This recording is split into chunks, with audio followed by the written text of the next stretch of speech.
welcome to Block and Build, a podcast from Convergence Magazine. I'm your host and the publisher of Convergence, Caden Mock. On this show, we're building a roadmap for the movement that's working to block the impacts of rising authoritarianism while building the strength and resilience of the broad front that we need to win.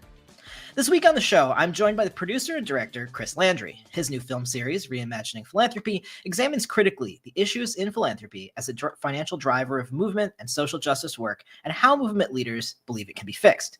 Joining Chris is a historian of U.S. philanthropy and the author of White Philanthropy, Carnegie Corporation's An American Dilemma and the Making of a White World, Dr. Maribel Mori. She is also a guest in the series' first episode, which also features many other leading voices who are reshaping the field and challenging long-held assumptions about how philanthropy operates. But first, of course, these headlines. Video footage that was made available to lawmakers of the September 1st boat attack by the U.S. military shows two men struggling to survive on a floating piece of debris before being killed by a second strike under the orders of Pete Hegseth, who reportedly ordered the Navy to, quote, kill them all. This is in gross violation of international and domestic law, including the Department of Defense's own Law of War manual. It goes so far as to use the example of firing on shipwrecked survivors as an example of a clearly illegal order that service members would have a right to refuse. It really couldn't get much clearer than this. But hypocrisy has never been a good talking point against these people. The Trump administration has, of course, failed to provide any evidence for its claims that it's targeting drug traffickers. Meanwhile, multiple family members of victims of the attacks are speaking out, defending their loved ones as fishermen being scapegoated by the U.S. And some GOP senators have indicated that they're going to be joining their Democratic colleagues calling to investigate how and why this all went down. The odds of ranking U.S. officials being held accountable for war crimes aren't great, but a guy can hope, I guess. On top of these horrors, Trump also pardoned ex-Honduran President Juan Orlando Hernandez. Hernandez was serving a 45-year sentence in an American prison after a 2024 sentencing for conspiring to import many tons of cocaine into the United States. I obviously don't need to spell out the contradictions here, but in the same week that Hegseth is taking heavy criticism for doing war crimes under the flimsy guise of preventing drug traffickers, raises questions. And it also raises a question that we've asked before about the administrator's motives. Is this just another example of Trump cheekily aligning himself with a strongman who appeals to his ego, or is this a move from the playbook of the fascist camp of his coalition, which loves to flaunt the fact that the cruelty, cognitive dissonance, and crazy-making of all this hypocrisy is indeed the point? To that end, this probably isn't the talking point to use to try and convert your MAGA uncle at Christmas dinner in a few weeks, but it is something to keep an eye on. Finally, we have to talk about how last week, a veteran of the CIA's shadow war in Afghanistan, Rahmanullah Lakanwal, shot and killed a member of the West Virginia National Guard and critically injured another in Washington, D.C. It turns out that Lakanwal got refugee status because he helped the U.S. as a member of a Zero Unit, a CIA-trained paramilitary group made up of Afghans equipped by the U.S. military and designed to carry out, to put it bluntly, human rights abuses in the name of military intelligence. Lakanwal was living in Bellingham, Washington with his family and reportedly struggled to find full-time work while wrestling with profound mental health challenges undoubtedly attributable to his service in Afghanistan. While craven fascists in the administration, like Stephen Miller, are trying to make this story about how immigration introduces supposed bad elements to our culture, whatever the hell that means, it really is a story about how the global war on terror has torn apart societies and ruined lives. Lakanwal was literally a teenager when he joined his unit. His story is less one of people who were born outside the U.S. bringing their culture here than a story of what happens when the U.S. brings its culture of violence and impunity elsewhere and has to deal with the consequences. It's also worth talking about the fact that these National Guard members were in D.C. for the most spurious of reasons.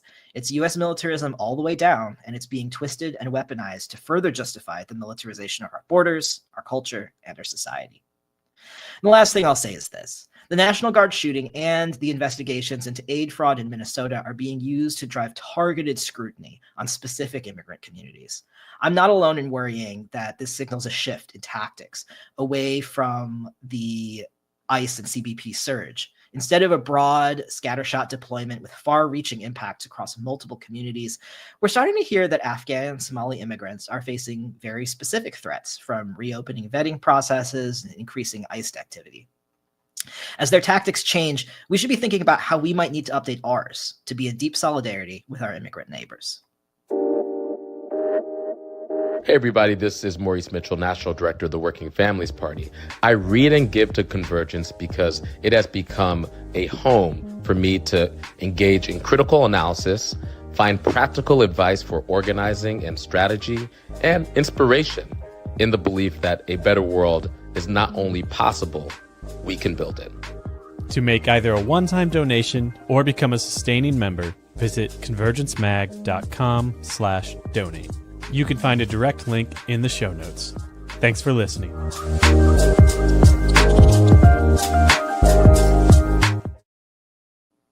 So, on this show, we have never shied away from exploring the contradictions and limitations of the modern model of philanthropy as a primary driver of social justice and change work, which often depends on white wealth trickling down and funding organizations that are pursuing liberation of the same communities that have historically been marginalized to generate that wealth.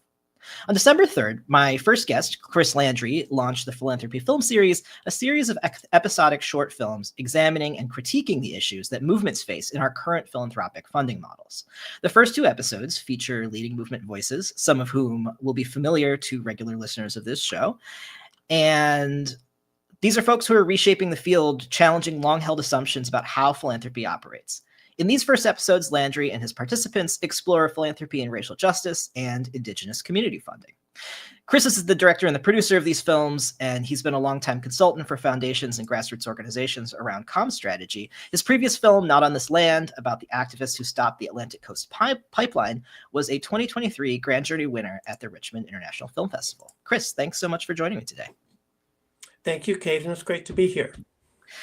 We are also joined by a panelist in the series and the historical advisor on the series and the author of White Philanthropy, The Carnegie Corporations, and American Dilemma, and the Making of a White World, Dr. Maribel Mori. Maribel, thank you so much for making the time to join us today as well. Thanks, Caden. Well, let's start with a little context setting, Chris. Why this series and why now? What was sort of the reason that you wanted to dig into these questions? Well, you know, among my clients, I worked with the Chorus Foundation for many years on their communications strategy and outreach.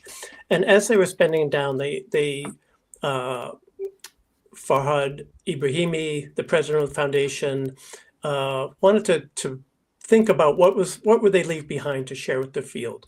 And we decided on two things. One was a special issue supplement to the Stanford Social Innovation Review that came out about a year ago on the theme of philanthropy and power. And then we decided to make a film because while there are many really extraordinary books like the one that Maribel's written and many others and white papers and panels, we thought that a cinematic approach to bring together some of the most thoughtful people in the field would maybe offer a fresh way for people to think about these issues. Well, I think what's interesting also is that the first episode really dives into the sudden growth and interest in racial justice in response to the 2020 George Floyd uprisings and kind of the failure of philanthropy to follow through on its promises after 2020. Let's take a quick listen to a clip with some of your interviewees on that experience of 2020. A lot of our listeners will be familiar with some of the folks you have on, including Vinny Bonsali, who's been on the pod before, and Ashley Woodard Henderson, who's on our advisory board. Very powerful time, 2020, to watch institutions that had previously steered clear of racial justice funding now come out of the woodworks and make pledges and promises in a way that we had never seen before. We were somewhat cautious, and now looking back, we were wise to be cautious that many of those pledges and promises that were made in 2020 did not materialize. Because I'm a student of history, and because I'm Black and a woman and queer and Southern, I knew that money wasn't going to last if it came to us at all. Because as soon as 2020 was over and the cameras had moved on, the money retrenched. That has been very demoralizing, frankly, to watch happen. As much as we've had this narrative about the hopes and promises of what it means to be the United States of America, what we continue to see is that we're actually not prepared and willing to embrace a multiracial democracy. There's a way that the right wing has made it taboo to speak about racial justice in a way that is responsive to what our communities are asking for. There's been a retreat there's been a retreat, and I have not seen philanthropy have the same courage as those of us that are on the front line. This has obviously had some far-reaching consequences for our movements, but I'm curious about starting in 2020 and what was your thought process behind starting there? We started there because it's a significant moment in the history of philanthropy. There are a number of them through the years, through the past 100 or so years of modern institutional philanthropy. But that one, and the rush to fund racial justice, and then the real withdrawal of those funds, and the intimidation and the fear of using the terms racial justice and other terms, that you could say leads directly to the situation that we're in now. So we wanted to explore that. What happened? Why was there that retrenchment? What's the history of philanthropy? What can the history of philanthropy tell us about that? And what is required in this moment, especially of progressive funders who are interested in democracy and racial justice? Well, and I think it's very interesting, and this is where I'm going to pull you in, Maribel, and I'm going to do the slightly cringe thing where we're going to watch a clip of you talking about your expertise, but this deep history that underlies U.S. philanthropy, which is very ideological and rooted in a really specific story of race and capitalism. So let's watch that clip. I think it's clip number 2, and then we can talk a little bit about An American Dilemma and the intervention that you're trying to make, Maribel. He's writing to fellow Americans, and he says, I see this rise of interest in socialism.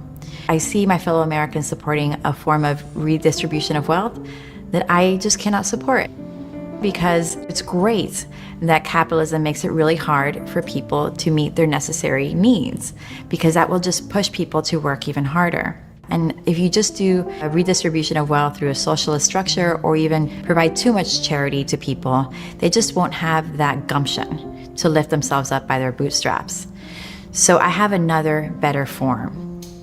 And this other better form of wealth redistribution is philanthropy. So we leave the economic structure as it is in the private sector of wealth inequality. And then when the absolutely wealthy reach a certain point of excess wealth, then that would be the people's money. And that person who made the money is best situated to give it away. He suggests giving money to hospitals, to libraries, to cultural centers that will lift the spirits of the people. And we see John D. Rockefeller mimicking that model of philanthropy. And even to today, we have people such as Bill Gates and Darren Walker celebrating Andrew Carnegie's model of philanthropy. So he had a vision of unifying the Anglo-Saxon world. He was from Scotland, and he went to the US. So he saw himself as part of this transatlantic culture. His secretary later explained to the Carnegie Corporation what he meant were white communities in the British Empire. So it was explicit in the writing. White communities, the settler communities, are the ones that he wanted to help most. And if there was ever any funding initiative for other communities, such as Black Africans, it was in order to help a problem perceived by the white communities. And today, people will not be as explicit, but we're still rooted in that history. Well, I'm interested in hearing a little bit more, and I think our listeners might benefit from a little more backstory on An American Dilemma. So could you tell us a little bit more about that piece of writing and what it says about the sort of cultural philanthropy in the United States?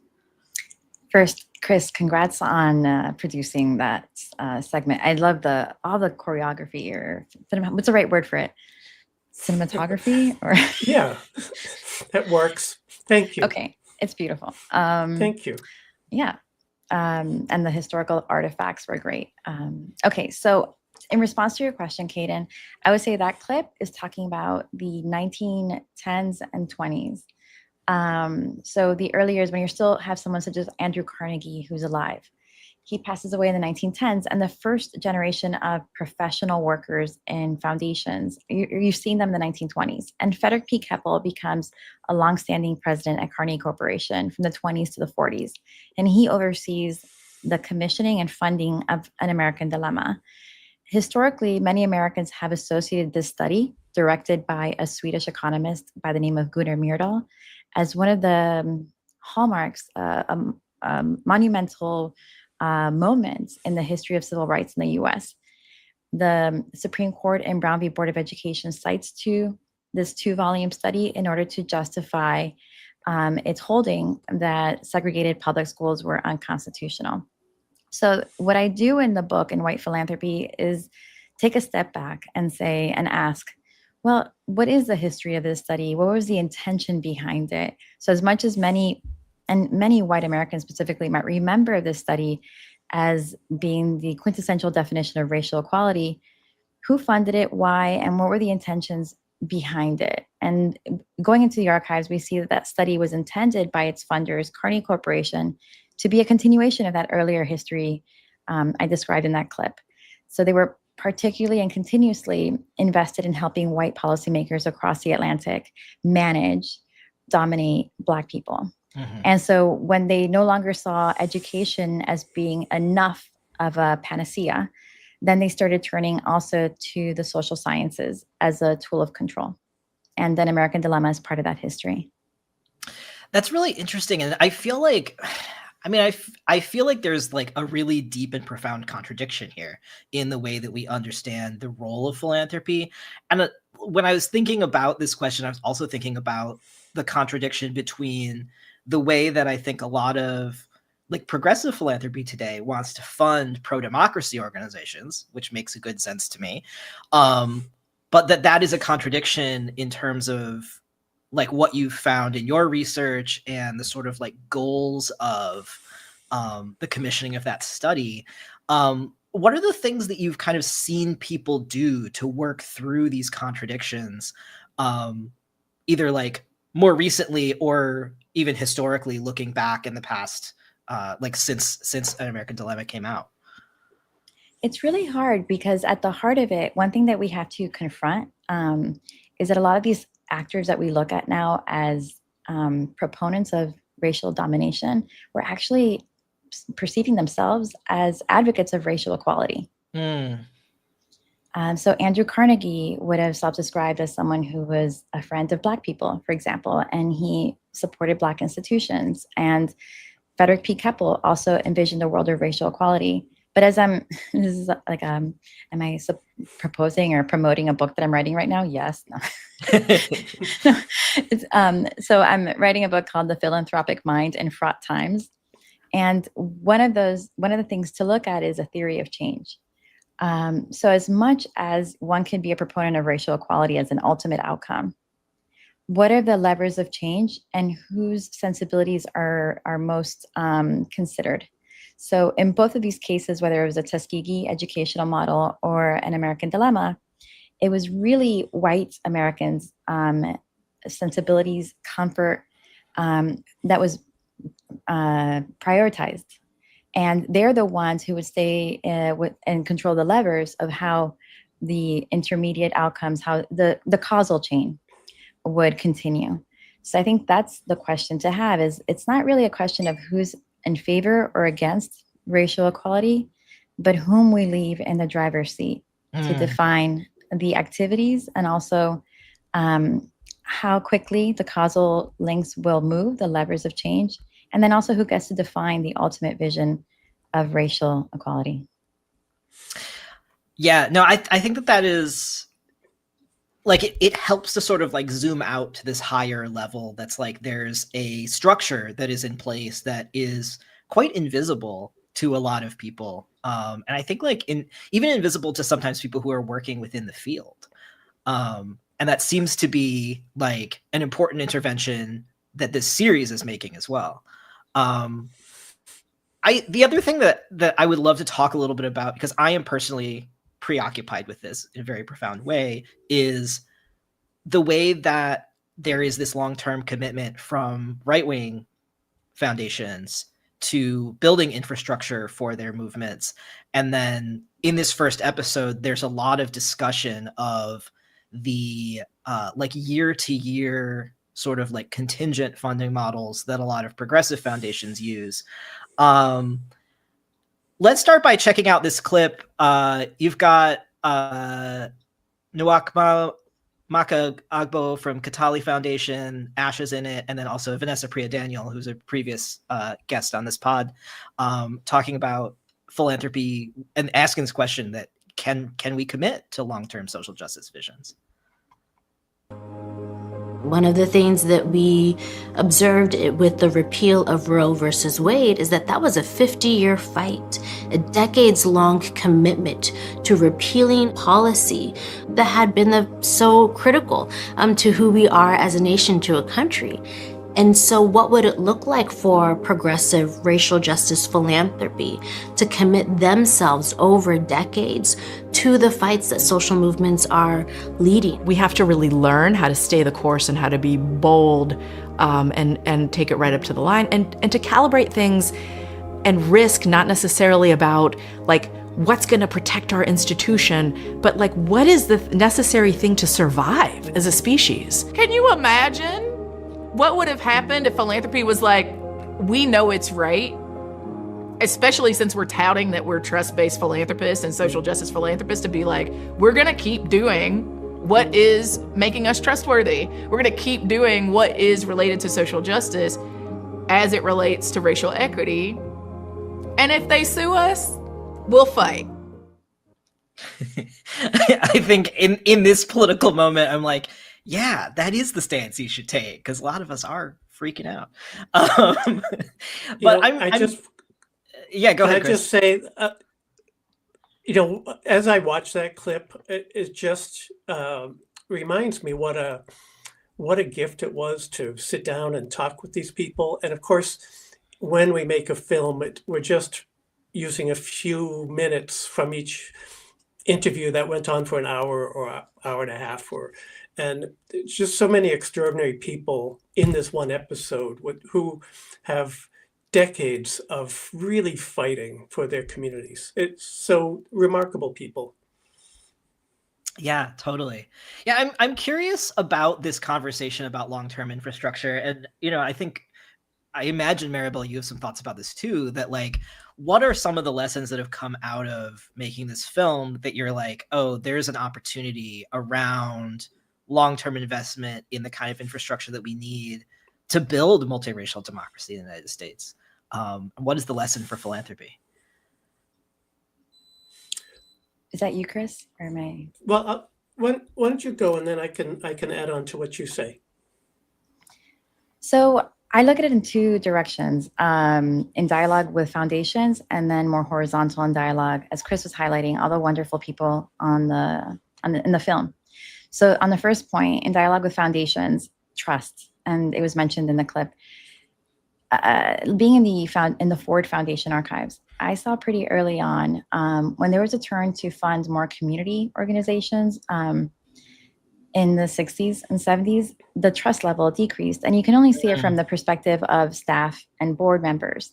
When they're moving beyond your ecosystem of fellow Century Club members and Ivy League schools, they're just a little bit more doubtful or question a bit more how people are using the funds, who's participating. So all of a sudden you start seeing officials going and asking to be a participant in the meetings and overseeing more of the day-to-day, whereas they would give more leverage, more space to their colleague who's at a museum in New York City or at a university.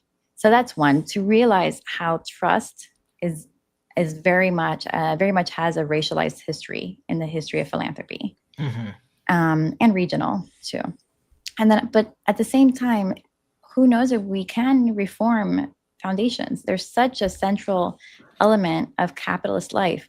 And I would say that, to Chris's point, and also to the points made in the clip, such a value is realizing and noting all these hopeful people who want to make the world more equitable, better, inclusive, and also necessarily more peaceful, because if you have a more participatory world.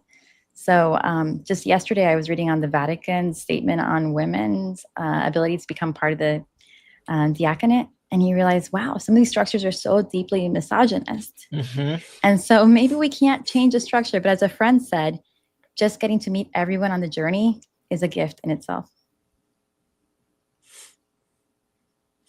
Yeah, that's great. What I would add is that we heard again and again, and not for the first time in this project, but in city after city where we were filming with folks, is that funders on the left have been more timid than funders on the right in terms of democracy funding, or perhaps anti-democracy funding, depending on what side you're on.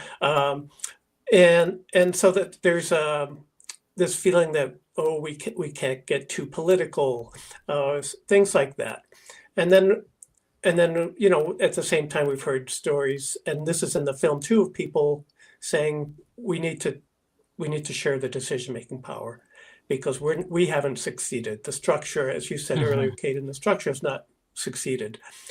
And so what can we do about that? And that means changing who decides. So Crystal Halen, for example, talked about the Democracy Frontlines Fund, and that they hired a team of women, mostly Black women, but not entirely, who made all the decisions about how to move roughly $75 million that was contributed by foundations after the murder of George Floyd. Yeah, I mean, I think that this also gets to this sort of like delicate dance in some ways. That's like, it does matter who is giving out this money. It matters where the money is coming from. It matters where the money is going. And also, like, how do we struggle through these questions of like, the model of philanthropy is like, what is the extent to which we can reform the structure of philanthropy? And I think that like this is an interesting time to be asking these questions because of the sort of like prevailing political environment. But I also think that there's a way that the political moment does open the door to helping people think more critically about the situation that we're in. And I'm wondering, I know, Chris, at the beginning of this first episode, it says that you did these interviews. Was it right after the 2024 presidential election? No, it was right before. These interviews were all conducted between May and I think September of 2024. Got it. Yeah, I'm curious what some lessons and insights from those interviews feel timely to you now that we sit like, a little over a year later. What feels like immediate to you looking back on that stuff?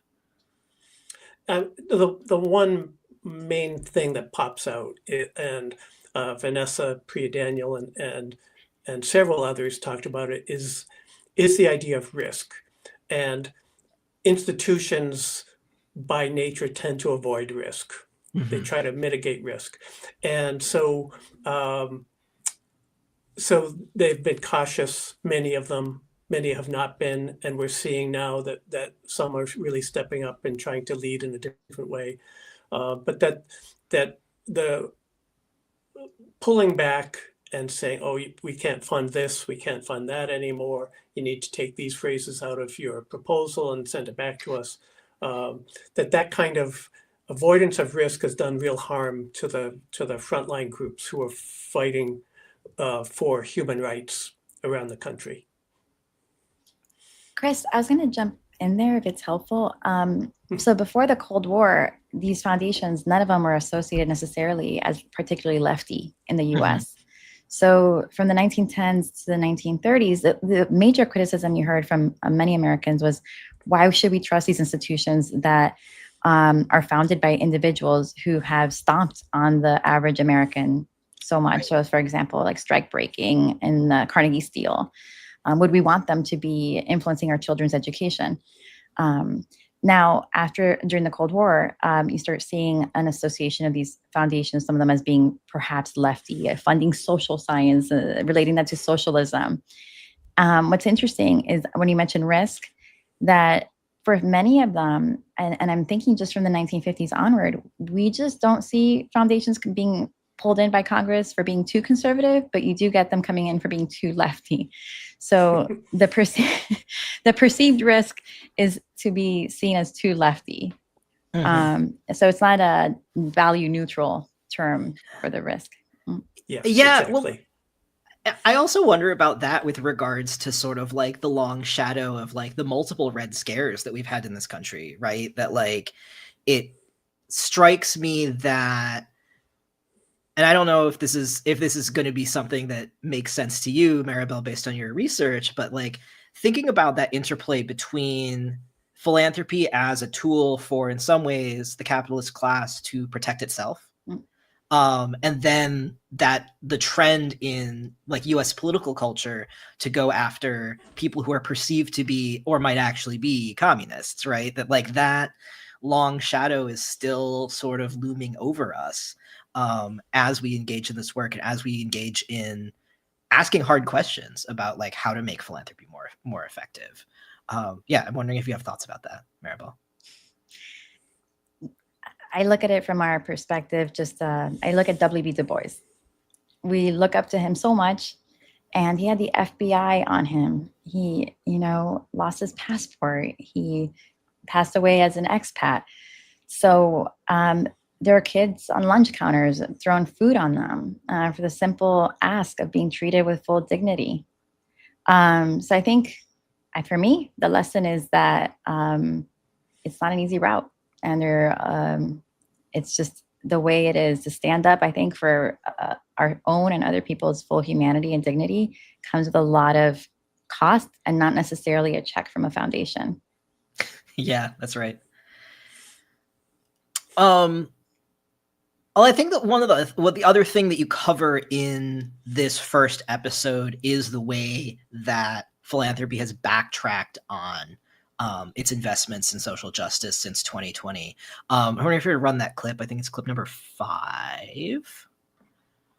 Fear operates is that it has a way of shaking us up and instilling in us a fear that we will be next. And so we do what we can to hedge our bets.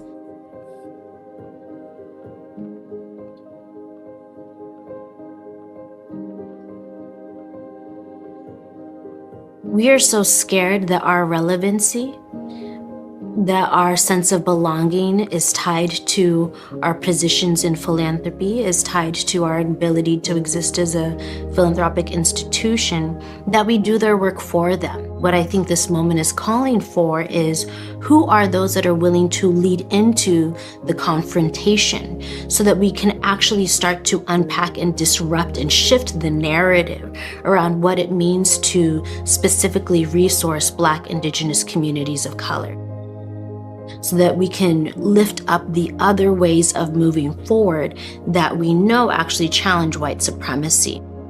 The question is, can so many of our philanthropic peers rise to the occasion? I feel like the phrase that Agbo uses in that clip, doing their work for them, is something that we have really been hearing a lot in terms of the relationship between various institutions and the like repression or the like the repression coming from the Trump administration these days. I'm wondering, Chris, if you could talk a little bit to that context of what she's talking about and this sort of like challenge that we're facing now, that's like people are backtracking on their commitments and there's not a lot of accountability for it. Yeah, I thought of our interview with Ashley Woodward Henderson. We did that interview at the Highlander Center, one of the sort of sacred sites in American civil rights, and they were firebombed in 2019. Main building burnt to the ground by a white supremacist based on the evidence, and the dangers and the risks that people who have been fighting for our democracy, because the only way we have democracy in this country is if we racial democracy, and that's the central question that this film poses. But a central question that we've been confronting and dealing with, for several hundred years. And so the only way we do that is the way that it's being happened. The people who have been building that, they're under threat, and they they are giving their full selves to this work, and they deserve adequate funding to keep themselves safe and to complete this work. And I think it's a challenge not only to philanthropy but to the whole society, because many of us live our lives and are not even aware of the organizers and the activists who are really on the front lines every day. Yeah, for sure. Maribel, I know that you have to take off. Thank you so much for making time to join us today. I don't know if you have any sort of like concluding thoughts, if there are places that people can find you in your work, if they're interested. Just want to make sure that you get that in. Thanks, before you Kaden. take off. I would just add that as much as we acknowledge the reality that to do this work is hard and there are consequences, and philanthropy will not always be behind liberatory work, it should. So if we do think about an organ in society that is about the love for mankind, then it should support efforts that promote the full dignity and humanity of our fellow human beings. So it's a balance between realizing the shortcomings and the limitations of philanthropy, but hoping more from it. So thank you for having me on. Yeah, thank you so much. Take care, and I'm sure we'll talk again soon. Great. Thanks. Chris, the other thing I obviously want to talk about is where the series is going next. I know that episode 2 is out, that is specifically about the ways that philanthropy has been working in collaboration with Indigenous communities, not necessarily telling them how to be, but like some models for creating greater self-determination. Maybe we can take a look at the sort of preview clip of that episode, and we can talk a little bit about that episode and what's coming next. All right. Our theory of change at Indian Collective is really focused on investing into the self-determination of Indigenous people. Our belief is that it creates a more just and equitable world, not just for Indigenous people, but for all people. Indian Collective was not created by the field of philanthropy. It was created by those of us that were grassroots organizers in the ground. We do not use the language intermediary. We have our own theory of change that's based on our politics, on our lived experience, and we're asking philanthropy to invest into it. Whether it be trying to close the racial wealth gap, protect the environment, improve education, build a stronger economy. Our philosophy is that you have to work directly with impacted Indigenous people and put that decision-making power back into the hands of their communities by investing into them. Getting philanthropy and wealth holders to give up money and decision-making power over that money. We're liberating resources from these institutions that have gotten resources at some point in history from the exploitation of Indigenous people's land. We've been moving that money to the people at the pace faster than any institution by and for Indigenous people in the history of philanthropy in America. I've watched the episode. It's pretty cool. Tell me a little bit about making it and the work with Indian Collective. Yeah, and of course, that's Nick Tilson, president of Indian Collective. And that episode is actually not available yet. We have a couple of more things to clean up. And I should say that all of the episodes will be available, and the first episode currently is available at philanthropyfilms.org. So, you know, when we set out to do this project with Farhad and Chorus, and after conversations with many, many people in and around philanthropy, we decided to take an episodic approach rather than make one feature-length documentary. And it was very clear that we needed to look at the issue of funding to Indigenous communities, which, despite decades of discussion and people pointing out the data, still, you know, hovers around 0.5% to 0.8%, less than 1% of all philanthropic dollars going to Indigenous communities who have, some of the greatest need in the country. So, and having said that, we decided to focus on one organization, Indian Collective, which is doing remarkable work and really has a different model of their work, and really liberating foundations from having to to figure out where that money goes. So the money is brought in, and its distribution is determined by indigenous people. And so it's really it's a beautiful model, and to date they've given away over $100 million. Nice. Well, let's talk also a little bit about what is the episode arc that you have planned? What are the episodes to come? You know, we'll make, I believe, 2 more episodes in 2026, and we have a number of ideas in mind. Certainly, there's a story in resistance to authoritarianism and philanthropy's role in that. But there are other issues. Honestly, I'd love to hear from folks. What stories do you think are really need to be told? And again, people can go to philanthropyfilms.org and send us a message.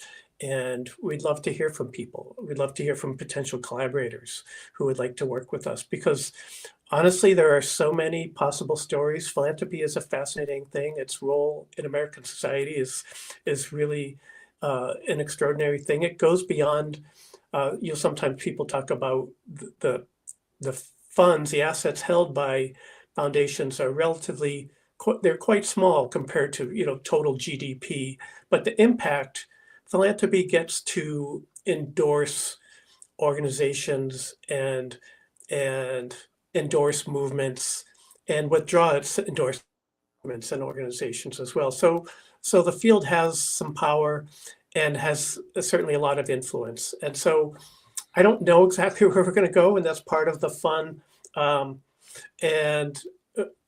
But we'll see. There's a lot of different ways we can go with it. Yeah, no, that makes sense. I think the thing that you're also saying earlier about approaching this as an episodic project as opposed to something that's just like a single sort of more feature length film, seems like it also gives you a lot of latitude to explore potential contradictions and people who might see things sort of like not even necessarily at odds with one another, but perhaps like orthogonally to one another, which is, I think, there's definitely a lot there. And I think that like the point that you're making here also about the influence of philanthropy on our culture is also really, I think it's correct that like people don't necessarily understand how it is that philanthropy does that, and whether that's for the good or not is like, it is up for grabs. Like it's something that is like contestable, and it's terrain that we need to be fighting on. It is. And one thing I want to add, because philanthropy rightly is criticized for its shortcomings, but we did not want a project that was about that, or that was entirely about that, because there are people and institutions who understand and they have heard and they've listened and they've changed how they operate. I mean, I think the Katali organization, which we talk about in this episode, the first episode, is a really wonderful example of that. Amount of money being turned over so that the donors are not making the decisions about where the money goes. It's really kind of an extraordinary thing in the context of American philanthropy. And there are other examples as well. And so what we're interested in is, well, what are the opportunities? What are the possibilities? And what's the potential of philanthropy in this time when we have multiple crises, right? We're really at the brink in many ways. How can philanthropy use the limited resources that it has to get us to help get us to a better place?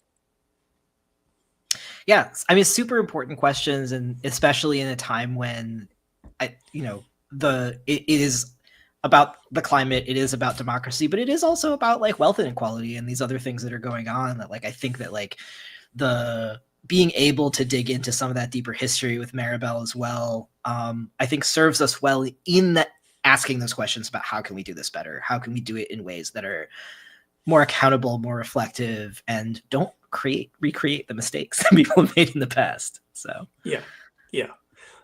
And it is. Oh, go ahead. No, you go. Well, I think it's a field in which many of the donors, because new donors are coming in all the time, new staff members, new trustees, I think that it's a field that doesn't necessarily know its really interesting history. And honestly, I think that, I mean, I would love to keep this series going and dig into that, because every decade over the last 100 years or more, there are fascinating stories to tell. Some good and some bad, but I think they're all informative and instructive. Totally. Is there anything else? I know that you made an ask of our audience around if there are other stories that people want to lift up. Is there anything else that you want to share with folks? Any other asks that you have for our listeners? I just love for people to share it on, if you're on LinkedIn, we have a Philanthropy Films page. You can go to my LinkedIn profile, Chris Landry, and probably find it through there, because the people in these films, they're very thoughtful, they're very creative people, and they have a lot of wisdom to share. And I'd love to have many people learn from them. Well, thanks so much for making the time, Chris. We'll definitely be paying attention to the next few episodes, and thanks for making the time to talk and reflect on this important project. Well, thank you, Kate. It's been a pleasure to be with you and to talk about it. Appreciate it. Excellent. My thanks again to Chris Landry and, of course, Dr. Maribel Mori for joining me today. The first episode in Philanthropy Films is available to watch for free at philanthropyfilms.org, and more on the way. We'll definitely put a link to that and also Dr. Mori's book in the show notes. This show is published by Convergence, a magazine for radical insights. I'm Caden Mock, and our producer is Josh Elstro. Editorial assistance is provided this week by Akin Allah, and Kimmy David designed our cover art. Convergence Magazine is a proud founding member of the Movement Media Alliance. And if you've got something to say, please do drop me a line. You can send me an email that we'll consider running on an upcoming mailbag episode at mailbag@convergencemag.com. And if you'd like to support the work that we do at Convergence, bringing our movements together to strategize, struggle, and win in this crucial historical moment, you can become a member at convergencemag.com/donate. Even a few bucks a month goes a long way to making sure that our independent small team can continue to build a map for our movements. I hope this helps.